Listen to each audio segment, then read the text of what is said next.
Tá, na 5419, bom, esse assunto a gente tratou em algumas lives, né? Especificamente essa live de 17, especificação de DPS, cálculo da corrente de impulso, é o que a gente vai fazer agora, e também na live de número 5, onde a gente falou sobre os surtos em sistemas de baixa tensão causado pelas descargas atmosféricas. Então, isso aqui é mais geralzona, ela pega não só esse, mas vários outros casos, mas são essas aí as duas lives que tratam. Tem outras também aparece alguma coisa sobre esse assunto.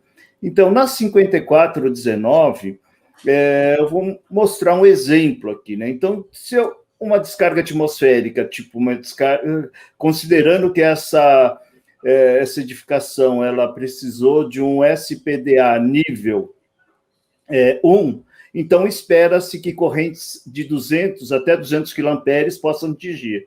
Então, a descarga atingindo o SPDA, você tem a distribuição da corrente pelo sistema de captores, o sistema de descida. Essa corrente, ao chegar no aterramento, como considerei aqui um aterramento de 10 ohms, mas não tem nada a ver com aquela medição dos 10 ohms ali, e na hora que essa corrente de 200K chega no aterramento de 10 vezes 200 dá 2.000, então eu elevo, porque esse anel de aterramento está ligado ao DEP, eu elevo o potencial do eletrodo de aterramento e o DEP, consequentemente. Só que eu tenho uma série de elementos que estão interligados nesse BEP que estão referenciados a um outro aterramento, um outro terra. Então, na hora que sobe esses 2.000 kV, se eu não tiver o DPS, que pode ter uma descarga disruptiva, um centelhamento interno, e uma parte dessa corrente, tem uma parte que vai para o solo, mas uma parte retorna pelos condutores de energia, por exemplo. Uma outra parte retorna pelos condutores de telecomunicação e uma outra parte retorna, por exemplo, por um tubo metálico aterrado que está interligado lá no BEP. Bom, e aí como é que eu calculo essas correntes que retornam? Então, no caso da energia, né, na verdade, todos os casos, isso está no anexo E da parte 1 da 5419, que é surtos devido às descargas atmosféricas em diferentes pontos da instalação. Então, no caso do sistema de energia, como a instalação é enterrada, a norma dá essa fórmula aqui. É uma fórmula relativamente fácil de usar, porque o N1 e o N2, o N1 é o número total de partes externas ou linhas instaladas enterradas. Nesse caso, a gente considerou a energia e uma tubulação metálica, então são 2, e o N2 é o número total de partes externas e linhas instaladas aéreas, que seria uma linha de telecomunicação, então é 1 aqui.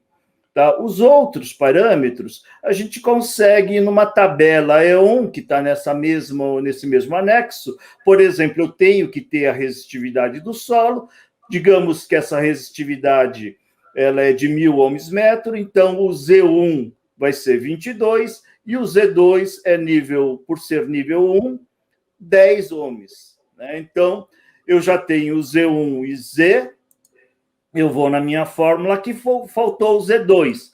O Z é 10, Z1 é 22, o Z2 é um valor que você pode... é a resistência de aterramento do teu sistema, lá no poste.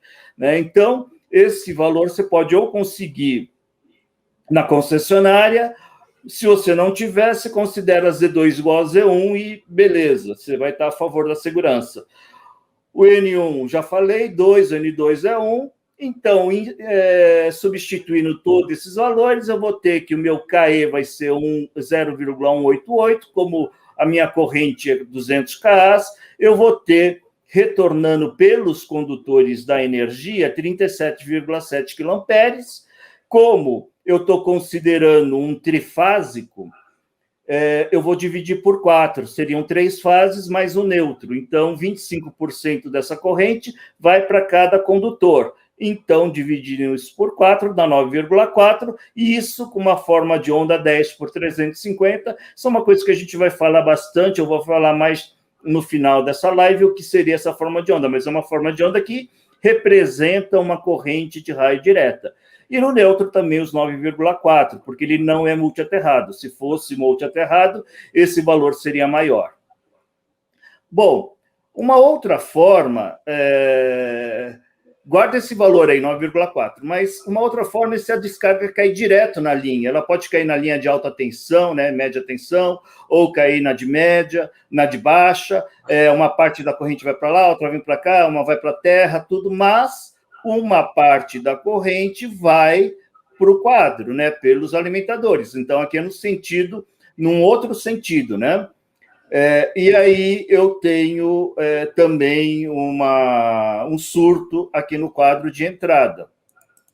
A 5419 foi boazinha, ela deu uma tabela onde, para esse tipo de surto, uma descarga direta na linha, com uma forma de onda 10 por 350, portanto, uma descarga mesmo, né, uma corrente de raio, para nível 1, ela considera que é 10 kA para cada condutor. Então, aquele raio que caiu na estrutura, no SPDA, e voltou, deu 9,4.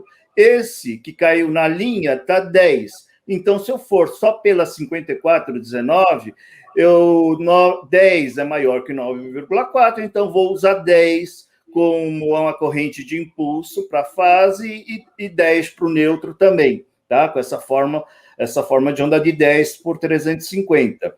A gente vai ver lá na frente que a 5410, ela diz uma corrente de impulso de pelo menos 12,5 kA, é a dica 7 que a gente vai ver, para circuitos trifásicos. Então, se for usar o mais crítico, se for não, tenho que usar o mais crítico, usaria o 12,5 kA.